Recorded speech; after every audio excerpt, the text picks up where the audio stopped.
Hello, my friends, and welcome back to my channel. It is weigh-in day, and this weigh-in was a little bit special. Stay tuned and find out why.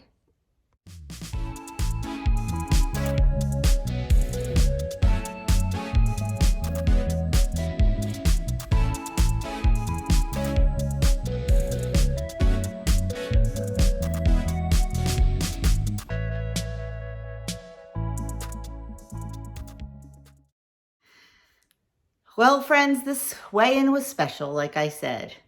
It was special because for the first time since I think March 13th of 2020, I weighed in studio. Yep. Now, back when I was doing my journey, I was a meeting member, not online only. I did attend meetings. And once you become a lifetime member, once you hit your goal and maintain it for 6 weeks, you become lifetime and you become free as long as you weigh in once a month at goal or 2 pounds over goal. So I have been a lifetime member at goal almost 3 years. It'll be 3 years in a couple weeks. And with the pandemic and studios closing and things like that, WW kept extending our e-tools where we did not have to weigh in. So I wasn't going. My studio opened back up, I believe, in June. But last night was the first night I weighed in studio. I wasn't quite sure how it was going to go because if you remember me talking about it in my, I guess, menu plan, I had a colonoscopy on Monday, so I had the prep all weekend and everything. So I wasn't sure if I was going to gain from all of the liquid and the bloating or if I was going to lose from all the fasting and you know what else. So am I banking on this to be a real number? Not entirely. But that said, I had a fantastic week. I had a great week on plan, fueled my body with great food, nutritious food, really, really, really did what I was supposed to do. And I ended up with a loss of 4.2. Like I said, I know it wasn't a real loss, but you know what? It was kind of that little thing to get me motivated and light a spark and things like that. So yeah, I'm okay with it. We'll see what happens next week. But for now, it's that little spark. Seeing that big number, even though it might not be real, it helps. And it's a head game. And I know that. I know that better than anyone. But hey, it is what it is. So there we go.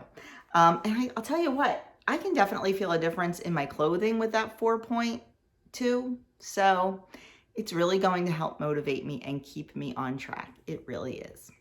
That said, I'm sorry, I keep looking out the window because it is early and I am waiting for my day to start. I'm waiting for my babies to get here. And I keep seeing like a car, so I look. So I do apologize, but you know, it's real life around here. I fit this in when I can.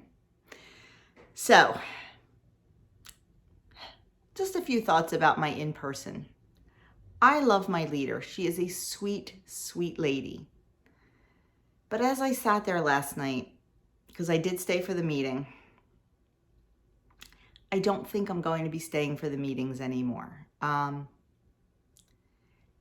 just, I do things a little bit differently than most WW people, and that's okay. We all have our own journey, and we all have to do our journey the way we can do it and the way we are going to do it for the rest of our lives, because this is not a short little journey and once you hit goal, you do whatever you want.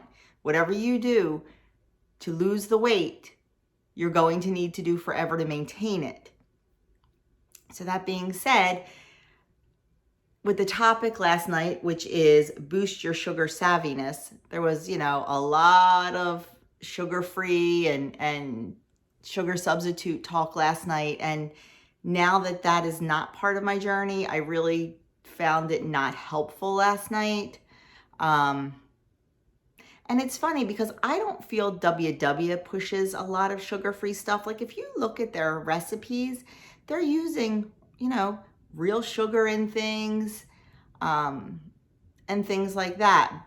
But it seems like the coaches are the ones that push it more, which is fine. I mean, like I said, everybody does it different, but I was just sitting there not real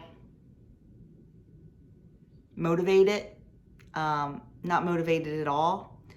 So I don't think I will be staying for the meetings anymore. I will be going once a month to the studio to weigh in to keep my e-tools, and that's probably about it. So, but I will still bring you guys the meeting topic every week, just my spin on it. And just remember, this is my spin on it. It's not, WW sanctioned. I'm not, affiliated with WW in any way. I'm just a girl on a journey. So bringing you my opinions. And that's what they are, my opinions. And we all know what they say about opinions. So if I can help someone a little bit along the way, great. I'm sure I tick people off along the way with my tough love and my way of eating, but so be it too. I am who I am. I'm not changing, and I'm not going to be somebody I'm not. So that being said, let's talk about boosting our sugar savviness. So what they say, we've said it before and we'll say it again. Everything, including cookies and cake, is on the menu at WW. But watching your sugar intake is beneficial for your overall health and weight loss goal. That said, there's an important distinction when it comes to sugars. There are two types of sugars, and we all know this. There are natural sugars, and they occur naturally in foods, in our dairy, in our fruits, and in our vegetables. And they are all part of a healthy eating program. And then you have your added sugars, and they are used to sweeten processed foods in your cakes, in your cookies, in your candy, and even things that you might not think about, like ketchup, salad dressing, barbecue sauce, other sauces, spaghetti sauce, or pasta sauce. So there's added sugar everywhere we look. And there's the key right there, where we look. This is when reading labels becomes important. And last night, our leader mentioned something about you don't have to read labels, you just have to zap it with your phone and find out what the points are. And if the points are high, there's added sugars. I disagree with that because I think everyone should be reading labels. I think we should know what we are putting into our bodies and how much we are putting into our bodies, because face it, we're never going to give up added sugars. Well, at least I'm not, because you know what? I am going to have cake and I am going to have cookies. Am I going to have it on the daily? No, absolutely not. But there's going to be occasions where I do. There's going to be birthdays and there's going to be parties, and I am going to indulge. But knowing how much, you read the label, and it might be quite shocking. Because there's sugar everywhere. So they tell you to reduce your added sugar intake. Try the above smart swaps and flavor boosters and keep these budget-friendly desserts close by. And there's a link to the WW website. So we're going to click on the read more, of course. I hope this chart comes up bigger. They do not give the weekly handouts anymore at least at my WW meeting. They do give a recipe, but not the weekly. Personally, I think the weekly handout would be more beneficial than the recipe, but they don't ask my opinion. So it says choose one strategy to help you eat less added sugar. And here are a few ideas to get started. Feel free to come up with your own. Number 1, flavor boosters. Go with non-fat plain yogurt and sweeten it with berries. Sprinkle a dash of cinnamon or nutmeg to amp up the flavor of plain oatmeal. And give still carbonated water a spa makeover with mint, ginger, lime, lemon, or orange. Any fruit or herb works. So we'll talk about that for a minute. I mean, this is all pretty basic. Of course, you're going to take your non-fat yogurt, put your berries in it, a tablespoon of granola. Yes, granola is high in points, but you can get some that is not loaded with sugar. You can make your own, which I do. And it gives it a nice texture and a nice crunch. And if you spend a point or two, it's really not the end of the world. And then they talk about the oatmeal. I love to change the flavor of oatmeal, and I love doing it with fruit. I love putting, like last week I made the crock pot apples, and I love mixing those into my oatmeal with a little bit of apple pie spice or cinnamon and nutmeg, and it makes it taste like apple pie oatmeal. Fresh peaches, anything like that will definitely change the flavor a little bit. And with water, they talk about putting in the fresh fruit or fresh herbs. I love when I core a pineapple, like when I get a fresh pineapple and I cut it, I chunk it up to put it in the fridge. I love to take the core pieces and throw those in my water bottle. Oh my goodness, it tastes so good. So good. So I've been saving the cores and throwing them in the freezer and pulling them out and putting them in. It acts like an ice cube and a flavor enhancer. And it's 100% natural. So, sorry it's a little noisy. I've got some eating breakfast and I thought I'd try to get this done. Real life.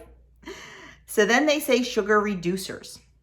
Simplify your nut butter game and pick ones that only contain nuts and salt.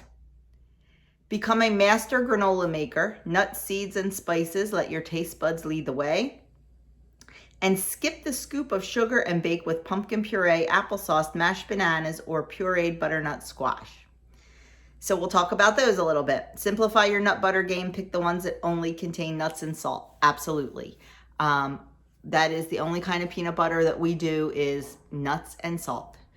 I make sure I read the labels because the natural peanut butters, a lot of them still have palm oil and sugar in them. So you really have to watch. Just because it says natural on the label, it can mean a lot of things. So just check your labels. A lot of times the organic nut butters only contain nuts and salt, but you can also find non-organic ones that only contain nuts and salt also. And I know Trader Joe's has ones that only contain nuts, no added salt. I need the added salt in my nut butter. I like the added salt. So definitely check that out because the amount of sugar in peanut butter is ridiculous. It negates the good healthy nut butters like almond butter and cashew butter. It negates the good properties of that when you're dumping all that sugar in. So definitely check your labels on the nut butters. And just like I said in the first thing with granola, I didn't read this prior. Yeah, I know. I don't prep well. Just like it says, make your own granola because then you don't have to add sugar. I do put some in. I use a natural sugar. I use a honey usually when I make my granola. And I'm making such a big tray that it's not like I'm eating the whole 2 or 3 or 4 tablespoons of honey all at one time. So the points do definitely spread out. And then it says, skip the sugar and bake with pumpkin puree, applesauce, yada, yada. I'm a little meh on this one because personally I don't feel it sweetens baked goods enough. And I do like to use monk fruit. That is the only sugar substitute I will use. I do not care for stevia. That is another natural substitute. I just don't care for the taste of it, but I love the Lakanto monk fruit. That's definitely my go-to. It is not cheap. No, you can buy like Splendid and stuff a whole lot cheaper, but I try to stay away from that. So I figure I'm investing in me and I save money elsewhere. So that's how I justify it, but it does really work out well in baked goods for me. And the next thing they recommend is smarter swaps. Ask your barista to use half the amount of syrup in your usual flavored coffee drink.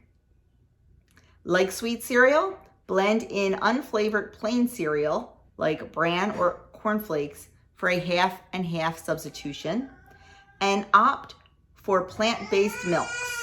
Or if you're opting for plant-based milks, look for unsweetened or no sugar added on the package. So ask your barista. Now, I don't drink those coffee drinks, but my husband does, and that's what he does. Like when he orders on the Dunkin' app, it tells you what the normal drink is, and he is able to change that. Like he doesn't get 3 pumps of whatever it is. He gets 1 pump and things like that. So you can definitely reduce, but still use the real thing. It's getting a little noisy in there. We'll see if we can get through this. And the cereal. I love puffed kamut cereal. It's like the puffed wheat and the puffed rice. I just prefer the kamut just because it's a good ancient grain, less processed than the others. And I like it plain with just berries, but adding it into some sweetened cereal would probably be a great idea. Even other cereal like some Cheerios or, I don't know, any kind of cereal you like, it will definitely stretch it because 1 cup of the puffed rice or the puffed kamut or the puffed wheat is only 1 point. So you could really definitely bulk up your cereal with that.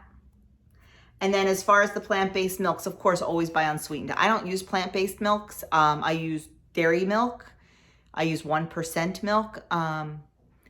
But definitely, I mean, sometimes I have almond milk here or the almond cashew macadamia from Trader Joe's, and I will use it in some baking things if I need massive amounts of milk. Sometimes I'll cut it half and half. Just depends on my mood. But definitely always go for the unsweetened because that is not a place where you need added sugar. It says, create a plan to use the strategy you picked. When, where, and how will you do it?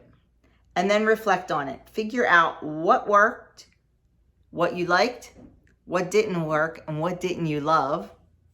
And then try something else if the first thing you tried is a bust.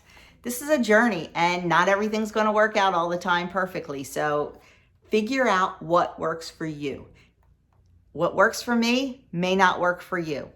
Just because somebody on YouTube says to do it, you don't have to, because we're all different. And I know that the things I do don't work for everyone, and the things that Sally down the road does may work for you. So you just have to look at it like that, and you have to experiment, and you have to try. You cannot be afraid. One thing that they don't mention that I want to mention about reading labels again, one of the main ingredients that I stay away from is corn syrup. And you will be shocked how many items have corn syrup in them to sweeten them. Definitely try to stay away from that. Ketchup is a big one. That's why we eat a lot of organic foods. Sometimes even foods that don't necessarily have to be organic, like that aren't part of the dirty dozen, because they do not contain artificial and ingredients like corn syrup. So definitely read your labels and just do a little comparison and see, because it is eye-opening. So, but once again, do your journey the way you want to do your journey, and don't let anybody ever tell you you're wrong. I certainly won't. I don't care if you eat exactly like I do or exactly polar opposite as I do. I am here to support you in however you want to do your journey. Just remember that. So that's it for the weekly topic. Oh, the recipe. Let's see what the recipe is, and then where is the, oh, here we go. You can tell I'm really unprepared for this today, and I apologize. It's loading. Okay. Skillet apple and raisin pancake. Now I make something similar maybe to this. I make a German puff pancake with apples in it. Now this is 7 points on green and 6 on blue and purple. Mine's not quite that high. I'm not sure why theirs is that high, but mine is not that high, I don't think. Oh, they have raisins in it. I don't put raisins in it. They have apple juice in it. I don't do that. I will try to remember to link my version of something similar to this down in the description box below, because it is delicious. I am so sorry, guys. Please forgive me, but it's life. So I am going to go before it gets even louder in here, because I'm guessing they're done their waffles. Have a fantastic day, and I will see you in my next video.